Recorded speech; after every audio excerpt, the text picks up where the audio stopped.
ज्याने शरीर दिलंय त्याचं भजन होत नसेल तर जगण्यात मजा काय? आपल्या जगण्यात काय मजा आहे मला सांगा? 70 वर्ष वय झालं, तुमच्या जगण्यात मजा काय? तुम्ही आणि मी रात्रंदिवस काबाड कष्ट करून इस्टेट कमवतो. कोणासाठी? मुलांसाठी. मान्य? कोणत्या बसलेल्या बापाचा पोरगा बाप मेल्यावर इस्टेट सांभाळायच्या लायकीचा आहे त्यानं बोटवर करायचं? त्याचा भव्य नागरी सत्कार. दुसरा प्रश्न पटकन बोलायचा.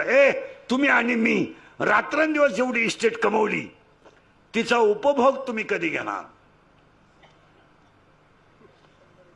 घेणार कवा? 50चे तर झालोय. बोला ना पटकन. 50चे.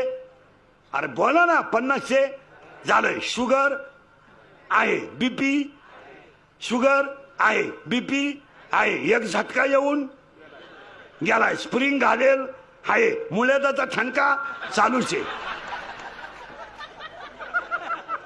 हा, मूत खडा वळवळ करतोय. झोपायला गोळ्यांचा डबाचे, पालत व्हायची गोळी, उताना व्हायची गोळी, तोंड वासवायची गोळी, तोंड मिटवायची गोळी.